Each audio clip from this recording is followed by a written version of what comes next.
Hello friends, welcome back to my YouTube channel. આજે આપણે બનાવીશું એકવાર બનાવી અને સ્ટોર કરી શકાય એવું રેસ્ટોરન્ટને પણ ભૂલાવી દે એવા ચીઝ કોર્ન બોલ્સ બનાવીશું। તો આ ચીઝ બોલ્સને તમે એકવાર બનાવી અને ડીપ ફ્રીઝરમાં તમે સ્ટોર પણ કરી શકો છો। ખાવામાં એકદમ ટેસ્ટી અને બનવામાં એકદમ સરળ આજે આપણે ચીઝ કોર્નની રેસીપી જોઈશું। રેસીપી ગમે તો વિડીયોને લાઇક શેર અને ચેનલને સબસ્ક્રાઇબ જરૂરથી કરજો। તો ચાલો રેસીપી શરૂ કરીએ। ચીઝ કોર્ન બોલ્સ બનાવવા માટે સૌપ્રથમ આપણે અડધી મકાઈ લેવાની છે। જો મકાઈ કુમળી હોય એવી લેવાની છે અને જો મકાઈ કુમળી ના હોય તો તમે તેને બાફીને પણ એડ કરી શકો છો। તો આ રીતે મકાઈને આપણે કટ કરી લેવાની છે, બને તેટલી આપણે ઝીણી સમારવાની છે। જો તમને લાગે કે મકાઈ કુમળી નથી અને વધારે કડક હોય તો તમે તેને બાફીને પણ એડ કરી શકો છો। તો અહીંયા આ રીતે ટુકડા કરી લઈશ, બને તેટલી નાની આપણે ટુકડામાં કટ કરી લઈશું। તો આજે આપણે બ્રેડ ક્રમ્સ ઘરે જ બનાવવાના છે, તો એના માટે મેં અહીંયા 4 જેટલી બ્રેડ લીધી છે। તો આ રીતની જે બ્રેડ આવે તે લેવાની છે। જો તમારી પાસે મલ્ટીગ્રેન બ્રેડ હોય તો તમે તે પણ લઈ શકો છો। તો બ્રેડને આપણે આ રીતે રફલી કટ કરી લેવાની છે અને જો બ્રેડ ક્રમ્સ તમારે બહારથી રેડીમેડ લાવવા હોય તો તમે તે પણ લાવી શકો છો અને તેનો પણ ઉપયોગ કરી શકો છો। તો મિક્સર જારમાં આ રીતે આપણે ટુકડા કરી અને એડ કરી દઈશું અને મિક્સરમાં આપણે તેને પીસી લઈશું। તો આ રીતે મિક્સરમાં પીસાઈ જાય પછી આપણે એક પેન ગરમ કરવા મૂકીશું અને પેન ગરમ થાય પછી આપણે તેમાં જે બ્રેડનો જે ભૂકો કર્યો છે તે આપણે પેનમાં એડ કરી દઈશું અને ગેસની ફ્લેમ સ્લો રાખી આપણે તેને સતત ચલાવતા રહીશું અને તેને ક્રિસ્પી કરવાના છે। તો અહીંયા આપણો ઇન્સ્ટન્ટ બ્રેડ ક્રમ્સ રેડી થઈ જશે। તો ઘરે જ આ રીતે તમે તૈયાર કરી શકો છો। તો આ રીતે આપણે ગેસની ફ્લેમને સ્લો રાખી અને આપણે સતત હલાવતા રહીશું અને આ રીતે આપણે આ બ્રેડના ભૂક્કાને થોડો ક્રિસ્પી થાય ત્યાં સુધી તેને શેકવાનું છે। તો લગભગ 4 થી 5 જ મિનિટમાં આપણો ઇન્સ્ટન્ટ બ્રેડ ક્રમ્સ રેડી થઈ જશે। તો આ રીતે આપણે ઇન્સ્ટન્ટ ઘરે જ બનાવી લેવાનો। તો આ રીતે બ્રેડનો થોડો કલર ચેન્જ થાય ત્યાં સુધી તેને હલાવતા રહીશું અને આપણે તેને કડક કરી લઈશું।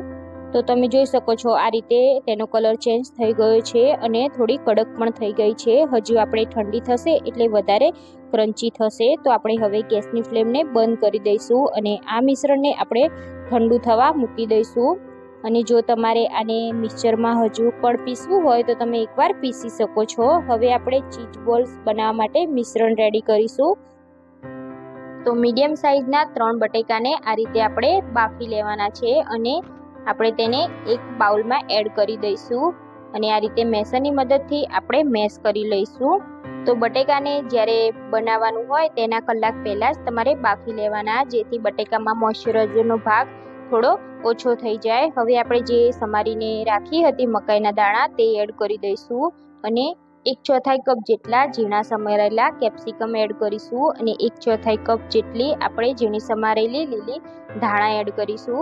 1 ચમચી આપણે મીઠું એડ કરીશું, 1 ચમચી આપણે ચીલી ફ્લેક્સ એડ કરીશું, 1 ચમચી આપણે ઓરેગાનો એડ કરીશું અને અડધી ચમચી આપણે મરી પાવડર એડ કરીશું અને 3 થી 4 ટેબલ સ્પૂન આપણે કોર્નફ્લોર એડ કરીશું। જો તમારી પાસે કોર્નફ્લોર ના હોય તો તમે ચોખાનો લોટ પણ એડ કરી શકો છો। હવે આપણે લોટ બાંધતા હોય તે રીતે આપણે આ મિશ્રણને આ રીતે સરસ રીતે મિક્સ કરી લઈશું અને એકદમ સરસ બાઇન્ડિંગ આવે તે રીતે આપણે પ્રોપર મિશ્રણ બનાવી લઈશું।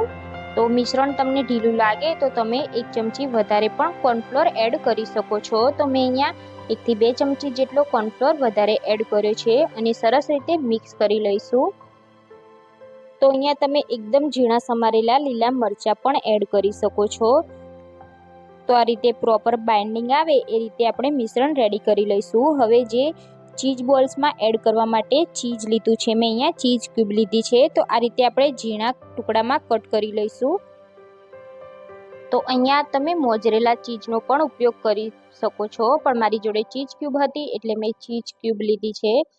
તો આ રીતે આપણે ટુકડા કરી લઈશું, લગભગ 10 થી 15 જેટલા આપણા ચીઝ બોલ્સ બનશે। હવે આપણે કોટિંગ માટે પ્યુરી રેડી કરવાની છે, તો એના માટે 3 થી 4 ચમચી જેટલો આપણે કોર્નફ્લોર લઈશું. તમે અહીંયા મેદો પણ લઈ શકો છો. હવે તેમાં આપણે થોડું પાણી એડ કરી અને આપણે એકદમ સ્મૂથ પ્યુરી બનાવવાની છે. તો વધારે જાડી પણ નહીં અને વધારે પતલી પણ નહીં, તે રીતની આપણે પ્યુરી બનાવી લઈશું. તો પાણી જરૂર મુજબ આપણે એડ કરી દઈશું. જો વધારે જાડી હશે તો તમને ચીઝ બોલ્સ ખાવામાં મજા નહીં આવે, એટલે આપણે આ રીતની પ્યુરી બનાવી લઈશું. હવે આપણે જે બ્રેડ ક્રમ્સ રેડી કર્યો છે તે ઠંડો થઈ ગયો છે અને એકદમ ક્રન્ચી થઈ ગયો છે. તો હાથેથી આ રીતે આપણે થોડો તેને ક્રશ કરી લઈશું. તમે આને મિક્સર જારમાં પણ એડ કરી અને ક્રશ કરી શકો છો, પણ આપણે બને ત્યાં સુધી હાથેથી કરી લઈશું.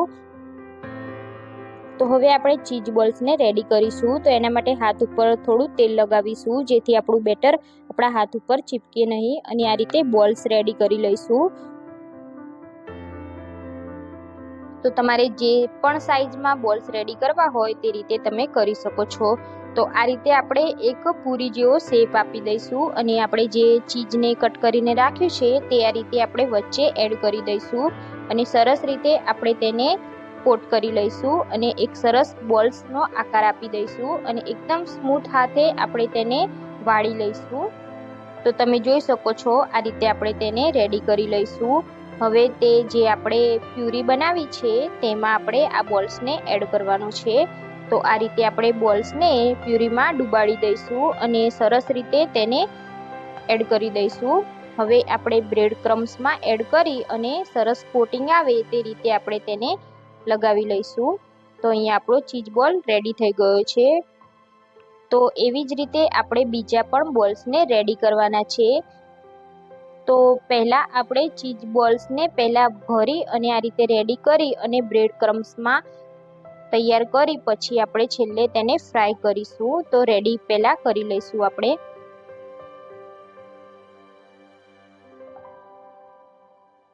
તો અહીંયા આપણા બોલ્સ રેડી થઈ ગયા છે. તો એક બાજુ મેં તેલ પણ ગરમ કરવા મૂકી દીધું છે. તો ગરમ તેલમાં આપણે આ બોલ્સને એડ કરવાના છે, અને ગેસની ફ્લેમને આપણે સ્લો ટુ મીડિયમ રાખી અને આ બોલ્સને આપણે ફ્રાય કરવાના છે. તો લગભગ 2 થી 3 મિનિટ જેવું આપણે આ બોલ્સને ફ્રાય કરવાના છે. તેનો કલર ગોલ્ડન બ્રાઉન થાય ત્યાં સુધી તેને આપણે ફ્રાય કરી લઈશું. જો તમને લાગે કે હવે ફ્રાય થઈ ગયા છે ત્યાં સુધી તમારે ફ્રાય કરી લેવાના. તો આ રીતે બોલ્સ ક્રિસ્પી થાય એટલે આપણે તેને બહાર કાઢી લેવાના છે. તો એવી જ રીતે આપણે બીજા બોલ્સને પણ આ રીતે તેલમાં ફ્રાય કરી લઈશું.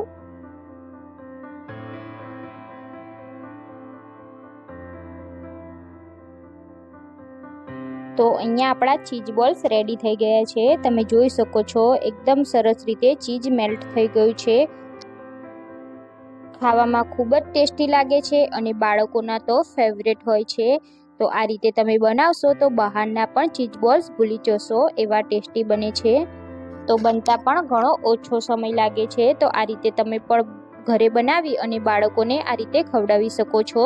જો રેસીપી સારી લાગી હોય તો વિડીયોને લાઇક અને શેર જરૂરથી કરજો, અને ચેનલને સબસ્ક્રાઈબ ના કરી હોય તો ચેનલને સબસ્ક્રાઈબ કરી લેજો, અને બાજુમાં આપેલા બેલ આઇકન પર ક્લિક કરી લેજો, જેથી આવીને નવી રેસીપીના નોટિફિકેશન તમને મળી જાય. તો ફરી મળીશું આપણે નવી રેસીપી સાથે. જય શ્રી કૃષ્ણ.